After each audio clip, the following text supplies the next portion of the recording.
तो हेलो दोस्तों, पीछे की वीडियो में डिस्कस कर चुके हैं spell and grammar, thesaurus, word, define. और इस वाली वीडियो में हम डिस्कस करेंगे सिर्फ और सिर्फ टेम्पलेट्स के बारे में। और देखो सुनो दोस्तों, ये जो वीडियो है ये टेम्पलेट्स का, ये काफ़ी इंपॉर्टेंट है। जस्ट बिकॉज पहले इसको देखो, टेम्पलेट्स को मैं थोड़ा समझाना चाहूँगा। टेम्पलेट का मीनिंग क्या है? टेम्पलेट का मीनिंग है कि अगर मैं सपोज करो, मैं आपसे क्वेश्चन पूछता हूँ कि भाई टेम्पलेट क्या होती है, बताइए। तो देखो तुम्हारा क्या आंसर होना चाहिए कि टेम्पलेट यार एक मतलब सिंप्लीफाइड एक वर्ड डॉक्यूमेंट ही होता है, लेकिन हम उसको रिपीटेडली किसी और पर्पस के लिए भी यूज़ कर सकते हैं। अब समझ में नहीं आया वो ठीक से क्या कहना चाह रहा हूँ मैं, समझने का ट्राई करो। देखो सपोज करो आप कोई चैप्टर, कोई किताब लिख रहे हो, ठीक है। किताब लिख रहे हो और पहला चैप्टर का आपने कोई पहला पेज बनाया, ठीक है।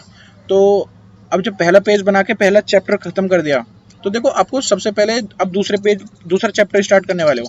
तो दूसरे चैप्टर पे आप क्या चीज़ नोटिस कर रहे हो कि आपको डॉक्यूमेंट में क्या क्या चीज़ें एडिट करनी पड़ेंगी। देखो चैप्टर 2, तो देखो जैसे पहले वाले में लिखना था आपको चैप्टर 1, तो आप क्या यूज कर सकते हो कि चैप्टर को मैं दोबारा लिखने की जरूरत ही नहीं, मेरे को एक टेम्पलेट क्रिएट कर लेता हूँ कि जहाँ पे चैप्टर मेरे को लिखा हुआ पहले से मिल चुका है और मेरे को सिर्फ 2 उसके आगे डालना पड़े, ठीक है। ऐसे ही फिर जैसे पहला नेम हुआ, मानो कि नेम हुआ माइक्रोसॉफ्ट वर्ड, ठीक है, नेम चैप्टर का। और दूसरा वर्ड जब मैं दूसरे चैप्टर पर जाऊंगा और उसका नाम रखूंगा मैं माइक्रोसॉफ्ट वर्ड छोड़ के एक्सेल, ठीक है। जहाँ पे मैंने वर्ड में रखा था पहले चैप्टर में, और यहाँ पे रख दूंगा मैं माइक्रोसॉफ्ट एक्सेल। और तीसरे में सपोज ऐसे ही माइक्रोसॉफ्ट पावर पॉइंट कुछ डालना चाहूँ, समझ गए ना, मतलब कुछ चीज़ें कॉमन होंगी हर डॉक्यूमेंट में। तो वो चीज़ को टाइम सेविंग के लिए और मतलब टाइम को प्रॉपर ऑप्टिमम कंडीशन में यूज करने के लिए हम उसको टेम्पलेट को क्रिएट कर लेते हैं एक बार, और बार बार फिर उसी को नए डॉक्यूमेंट को क्रिएट करने के लिए उसको यूज करेंगे टेम्पलेट्स को, ठीक है। अब मैं दिखाता हूँ उसको बनाते कैसे हैं, ठीक है। टेम्पलेट को देखो, वर्ड डॉक्यूमेंट खोला आपने, ठीक है, और वर्ड के होम पेज पे चले गए यहाँ पे, ठीक है। अब यहाँ पे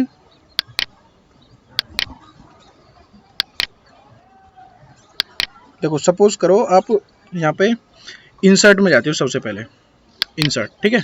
इंसर्ट में आप चीज़ नोटिस करते हो कि सपोज करो मैं खुद से प्ले लिस्ट टेम्पलेट क्रिएट करके दिखाता हूँ, और फिर समझना आप, और फिर मैं उसको समझाऊंगा कि ये यूज कैसे होगी, ठीक है। अब सपोज करो मैं उसका नाम लिखता हूँ चैनग्राम। टेम्पलेट बनाने के लिए सबसे पहले जाना होगा इंसर्ट टैब में, ओके। और मानो कि मैं आपको कोई पिक्चर इंसर्ट करनी है, ओके।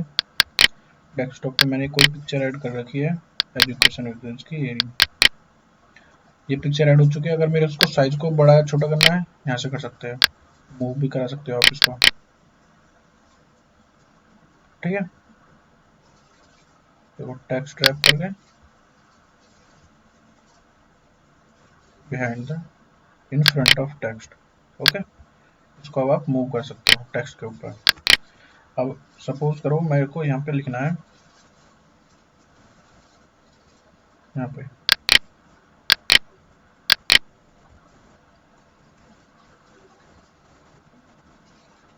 मिडल में और रेड साइज में लिखना है एजुकेशन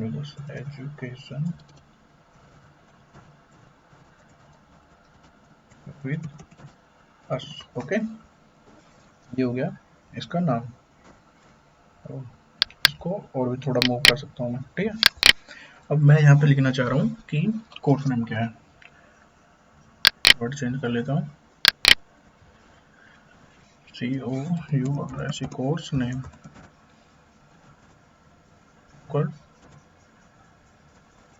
माइक्रोसॉफ्ट वर्ड बेसिक्स, ठीक है। अब इसके बाद मैं इसका भी एक लोगो इंसर्ट करा देता हूँ। पिक्चर में जाना है और यहाँ पे आपकी हार्ड डिस्क खुल जाएगी और फोल्डर पे जाके अपने उसको फोटो को सेलेक्ट कर लेना है। इंसर्ट हो चुका है, ठीक है। अब यहाँ पे उसके बाद में यहाँ पे लिख लेता हूँ मैं, ये देखो जैसे कि ये एक टेम्पलेट यहीं तक छोड़ूंगी, इसको थोड़ा छोटा कर लेता हूँ, ठीक है। ये हो गया कोर्स, ये एक टेम्पलेट क्रिएट हो चुकी है। अब मेरे को अगर दूसरा सपोज करो माइक्रोसॉफ्ट एक्सेल के लिए बनाना होगा, तो मैं सारी चीज़ दोबारा से नहीं रिपीट करूंगा कि मैं पहले फोटो लूंगा, फिर एजुकेशन विद लूंगा, फिर कोर्स नेम लिख के फिर माइक्रोसॉफ्ट एक्सेल बेसिक लिखूंगा। मेरे को क्या करना होगा, सिर्फ माइक्रोसॉफ्ट एक्सेल वर्ड की जगह पे एक्सेल चेंज करना होगा और फोटो यहाँ पे हटा के इसको और एक्सेल का डाल देना है बस, और कुछ नहीं करना। समझ गए? इसका काम क्या था कि मतलब टाइम बचा लिया, कि दोबारा से हमको जितना टाइम लगता है इन सबको लाने में, तो वहां से हमने सारा टाइम इसको बचा लिया। इसके बाद में इसको हमको सेव करना है, ठीक है। अब देखो, फाइल्स में जाना है सेव करने के लिए, और सेव एज करने के लिए सेव एज पे दोबारा करके सेव एज पे, और फिर यहाँ पे करना है कंप्यूटर पे। कंप्यूटर में आपको करना है डेस्कटॉप पे, और डेस्कटॉप पे इसका यहाँ पे नाम लिखो टेम्पलेट का, टेम्पलेट 1 मंजीत, ठीक है। और यहाँ पे सेव एज करना है वर्ड टेम्पलेट, ये बस ध्यान रखना है इसको, ठीक है, दोबारा यूज करने के लिए। अब वर्ड टेम्पलेट सेलेक्ट करके उसका कुछ भी आप नाम दे सकते हो और सेव कर देना है, ठीक है। अब देखो ये टेम्पलेट की फॉर्म में सेव हुई है, ठीक है।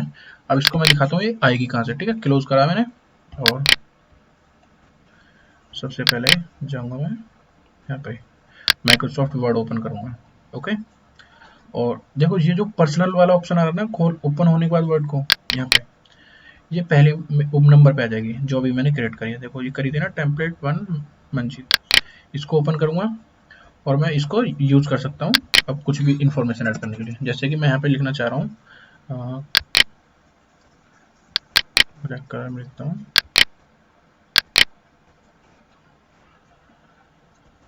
COURS course content, course content.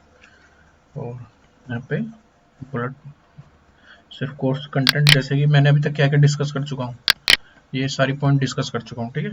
तो यहाँ से यहाँ तक सारा कॉपी किया, कंट्रोल सी दबा के, और यहाँ पे जाके पेस्ट कर देना है मेरे को, कंट्रोल V, ठीक है।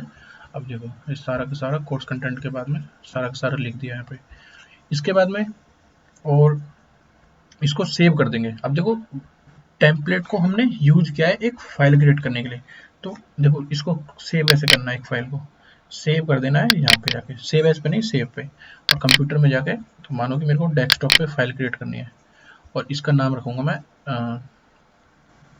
कंटेंट, CONTENT कंटेंट 1, ठीक है। वर्ड डॉक्यूमेंट के फॉर्म में सेव हो जाएगा अभी, ठीक है। अब इसको बैक कर देना है आपको यहाँ पे। अब ये फाइल हो चुकी है सेव, ओके। इस वीडियो में हमने डिस्कस किया क्या बोलते हैं टेम्पलेट, और देखो जो टेम्पलेट को सेव करने के बाद उसको हमने जो फाइल क्रिएट करी थी, देखो ये वो यहाँ पे आ चुकी है डेस्कटॉप पे, ठीक है। अब देखो कंटेंट को मैं ओपन करता हूँ, इसको कंटेंट 1 को, तो वो जो मैंने फाइल सेव करी थी वो सारी की सारी आ जाएगी, देखो समझे ना, वो चीज़ें और ये रहा, ठीक है। ऑटो करेक्ट तक सारा का सारा। अब नेक्स्ट वीडियो में डिस्कस करेंगे हम ऑटो करेक्ट, ओके। इस वीडियो को यहीं पे खत्म करते हैं, थैंक यू।